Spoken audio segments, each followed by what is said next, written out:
Hey DIYers, it's Ricky here with Fixter. Today I want to show you this simple, super easy way that you can blow out your own sprinklers using a small or up to medium-sized air compressor. This is perfect if you have a relatively small system, maybe up to 4 to 6 zones, and it's going to keep you from having cracked sprinkler pipes and broken sprinkler heads in the spring. Stick around to the end and I'm going to show you how to know when you're done, as well as how to not blow a sprinkler head straight into your neighbor's yard. For this job, we are going to need an air compressor. Now, if your air compressor can hit 90 PSI and is somewhere between 2 and 6 gallons, you're good to go. We're not pressure washing the yard, we're just pushing a little bit of water out. You'll obviously need an air hose to connect the compressor to the sprinkler system.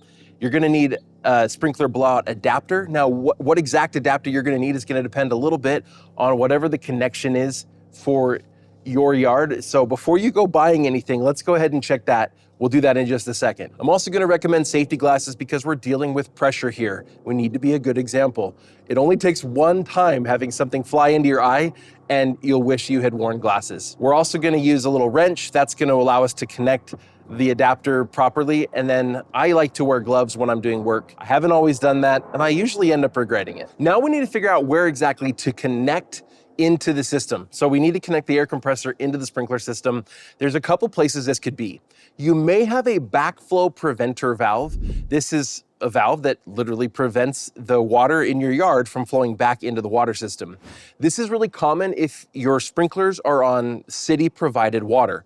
Now, where I live, it's really common instead to have pressurized irrigation. It's a completely separate water system that runs through canals and gets sent to us differently. It's not potable drinking water.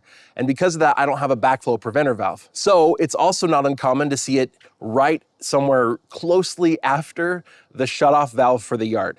So there's usually a spot in a sprinkler box or near a sprinkler box where there's a valve that you can turn off and that shuts off your yard from the water supply. It could be right there, or it could be that somewhere near there, right around that valve shortly after that, there's a spot where it breaks off and there's maybe a hose bib, just a regular, like for a hose, that could be a spot we could connect to. Ideally though, we're gonna do it at the backflow preventer valve. There's gonna be a port for this, or if there isn't a backflow preventer valve, there should be a port here somewhere in line. If you don't have one, it probably means people haven't been blowing out your sprinklers in the past. And if you live in a climate where it doesn't really freeze, that's probably fine. You don't need to do this. Now, important warning here. Make sure that the water to your yard is turned off. I told you there's a shutoff valve. Make sure that valve is closed before you do the blowout. Otherwise, you're just gonna be blowing water around in the system, and as soon as you disconnect, it's just gonna fill up your line again. In fact, you'll never pressurize the system enough to actually complete the blowout. Now, I've actually got 2 different shutoff valves here in my yard. I've got this one that's in the inlet box. So I just got a hand valve I can turn.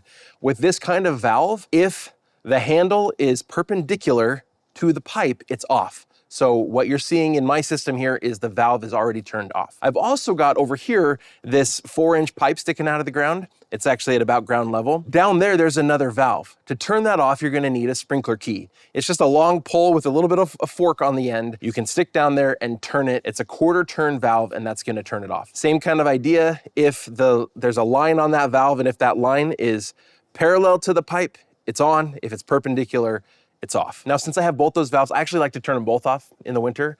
As you can see here in the box, I've already done this. Now for the blowout port, I just actually have this T right here that's PVC. A lot of times what you'll actually have is like a hose bib that's attached somewhere in line.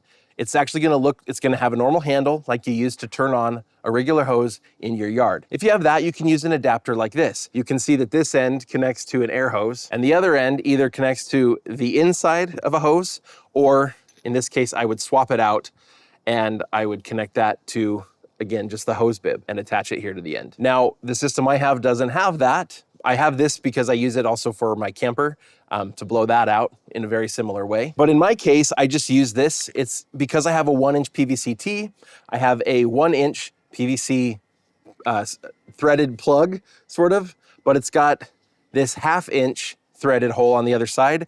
I have to downsize that with this little brass fitting that goes from 1/2 inch to 1/4 inch, and 1/4 inch is what's standard for my air hose. So when I put these together, I'll actually use some thread tape and put them together real quick. Then I'll be able to screw this in and connect this up and then I'll be able to add air to my system. I'm not gonna leave it there, obviously, because then I end up with a hole and water will spray out once we turn the system back on. I'll take this back out and I'll replace it with just the regular plug that's currently there. Let's go ahead and make that connection right now. All right, next we're gonna set up the air compressor and we'll get it turned on, and then we're gonna set the pressure on the air compressor so that we get enough to actually blow out our sprinklers, but so that we don't get so much that we break our pipes or, like we said in the beginning, blow one of our sprinkler heads into the neighbor's yard. 40 to 60 PSI is gonna be plenty. More like 40 or 50 in most cases. As long as your pipes are rated for up to 60, let's stick with around 50. In this case, more pressure doesn't mean more power, it means more repairs later. So here's what we're gonna do. I've got my air compressor laid out here. I'm just using a 6-gallon pancake compressor. Mine's rated for up to 150 PSI.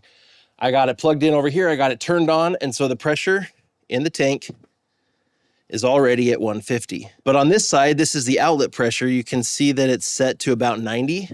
So I'm gonna turn my knob here,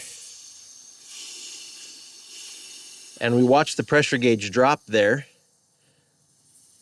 and that's right at about 50. That's gonna be plenty of pressure to get this system blown out. So now that I've got that done, we're gonna connect the air hose to the port that we just set up. Okay, now we're connected and our system is pressurized. So now, because we're doing this with a small air compressor, we're actually gonna go and run one system at a time. That's one of the benefits of when the pros come out with their big old air compressors. They can just turn on everything all at once and knock this out. We're gonna do it one zone at a time, but if we only got a few zones, it's really still only gonna take a few minutes. Probably about 1 to 2 minutes per zone. So we're gonna go turn them on one at a time, and we're just gonna watch and see. Basically, we're gonna go until it's just basically air that's blowing out of the sprinklers, and then we can stop. It's probably gonna take 1 to 2 minutes per zone. All right, now this part I could do at the valve boxes. I can manually turn them on. I like to go ahead and just use the control panel. You see that? There we go. So I'm gonna manually turn on my zones one at a time on the control panel. I've only got 2. We'll start with the front yard. I can hear them starting to bubble up a little bit.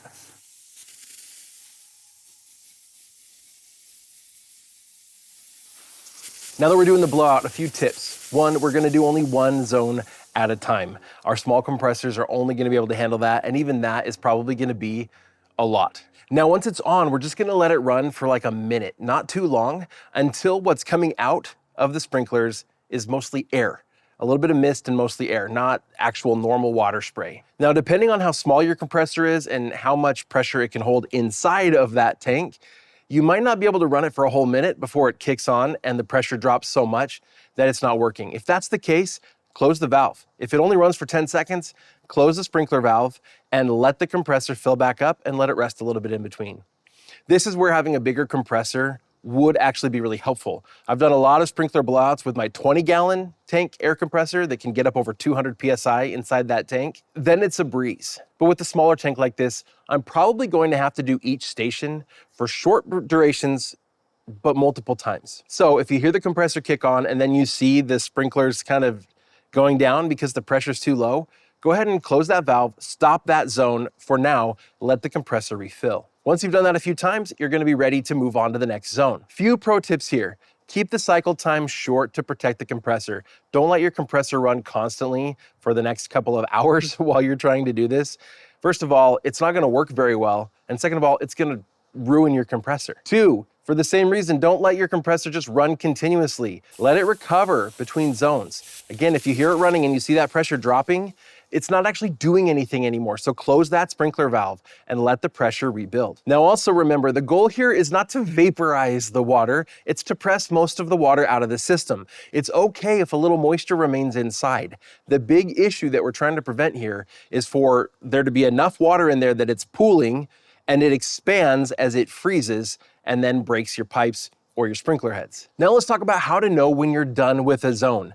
You might, again, wanna run a zone and then come back and do it again a couple of times just to make sure that you've got most everything out of there, and that's okay. But here's how to know when you're done. 1, you've got each zone sputtering mostly air. A little bit of moisture coming out is fine, but it's still mostly air. 2, you're not seeing a lot of visible mist. Again, it's mostly air. You're hearing the air. You're hearing It sounds like it's coughing. If it sounds like it's coughing, that's a good sign. But if you're still seeing a lot of moisture coming out, go ahead and run it again. And lastly, if while you're doing this, you're seeing a lot of water still pooling around the heads, it could just be that you're running it too low of a pressure, but water's still kind of bubbling out. You're not done yet. Go ahead and close that sprinkler valve, let it repressurize, let your compressor just like refill, and then you're gonna be good to go ahead and run it again. And at that point, if you're starting to see mostly air coming out, you're gonna be fine. Once you're done, you're gonna disconnect your compressor, you're gonna close that blowout port, or in my case, I'm gonna take that plug out and replace it with a normal standard plug, and then you're all set. You're done, you don't have to worry about your sprinkler system until next spring. And when that time comes and you turn it on again and you do find dry spots in your yard, or you have sprinklers that aren't working right, I've got a video you're gonna wanna check out, because in that video, I'm gonna walk you through diagnosing and troubleshooting and fixing issues with sprinklers in your yard. So go check that out. Thanks for joining me today on Fixter. If you like learning how to do more stuff yourself, you can save money and just be way more self-reliant, that's what this channel is all about. Thanks for joining me today. We'll see you in our next video.